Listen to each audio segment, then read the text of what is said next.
बोलिए।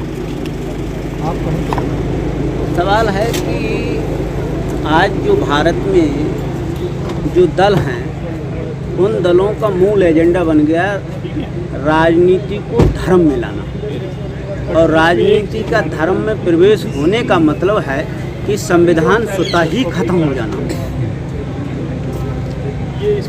जब राजनीति धर्म के आधार पर चलाई जाएगी तो संविधान का औचित्य ही खत्म हो गया।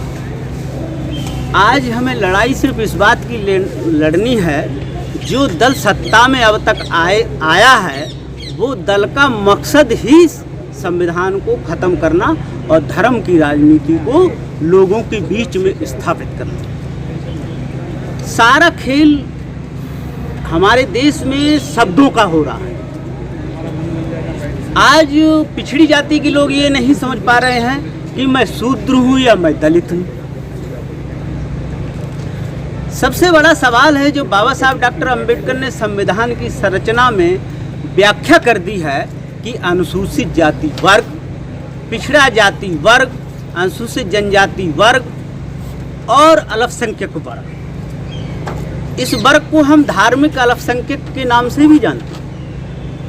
इन वर्गों के आधार पर जो इन वर्गों में जो जातियां हैं वो तभी जातिवाद कमज़ोर हो सकता है जब हम वर्गवाद की राजनीति को मजबूत करेंगे, तभी हम धर्म की राजनीति को चुनौती दे पाएंगे। यदि हम धर्म की राजनीति को चुनौती देना चाहते हैं और जाति व्यवस्था को खड़ा रखना चाहते हैं तो धर्म की राजनीति करने वाली पार्टियां हमारे अधिकारों का हनन करती ही रहेंगी और हमारा हनन होता रहेगा, क्योंकि हमारे बीच में धर्म और धर्म के अतिरिक्त जो नफरत है, ईर्षा है, जिसे हिंदू और मुसलमानी है, या जो पूर्व का इतिहास जो रहा है, इन लोगों ने पहले बुद्ध धर्म को ख़त्म करने के लिए इस्लाम को बुलाया, तो बुलाने वाले भी यही लोग थे जो आज सत्ता में बैठे।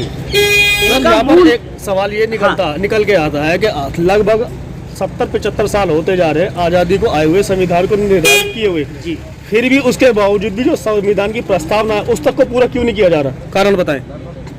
संविधान की प्रस्तावना या संविधान के आधार पर वोट की जो संरचना का जो सिस्टम बनाया है, पूंजीवादी, कट्टर पूंजीवादी व्यवस्था जिसे आज हम मनवाद कहते हैं, वो कट्टर पूंजीवादी व्यवस्था है।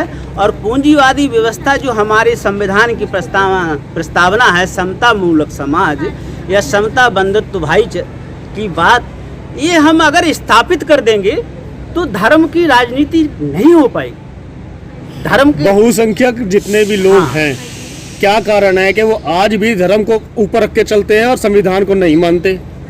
इसका मूल कारण ये है कि ये लोग अभी उस संविधान को नहीं समझ पाए हैं। जो कितने लोग हैं जो संविधान को जानते होंगे लगभग, आप बताइए जो संख्या में? देखिए, वो तो ना के बराबर संख्या है। तो फिर आप कैसे कह सकते हैं कि संविधान जो प्रॉपर प्रस्तावना भी कहती है उसको भी पूरा किया जा सकता है? हाँ, पूरा बिल्कुल किया जा सकता है। जो जब संविधान को जाना नहीं जाएगा तो पूरा कैसे करेंगे? देखिए, जो संगठन बने हुए हैं जो ये दावा प्रस्तुत कर रहे हैं कि मैं संविधान को पढ़ा हुआ हूँ, मैं संविधान के बारे में जानता हूँ, पहले उन्हें ही संविधान के बारे में जानना पड़ेगा, तब समाज को हम संविधान की रूपरेखा बता पाएंगे, तब समाज को हम अपनी तरफ ला सकते हैं। संविधान की मूल प्रस्तावना क्या है, बता दें 2 लाइन में। संविधान की मूल प्रस्तावना है समाजवाद, समता, बंधुता, भाईचारा। ये समाज की मूल है। समता, बंधुता यानी समानता, इक्वलिटी, और बंधुता, प्रेम। वो लोग जो अभी भी अपने आप को अलग अलग वर्गों में, अलग अलग जातियों में बांट करके बैठे हैं, उनको एकजुट कैसे करेंगे आप? उनको एकजुट करने के लिए हमें वर्ग की राजनीति को महत्व देना पड़ेगा। जैसे वर्ग की राजनीति क्या है? पिछड़ी जाति वर्ग, अनुसूचित जाति वर्ग, अनुसूचित जनजाति वर्ग, अल्पसंख्यक वर्ग।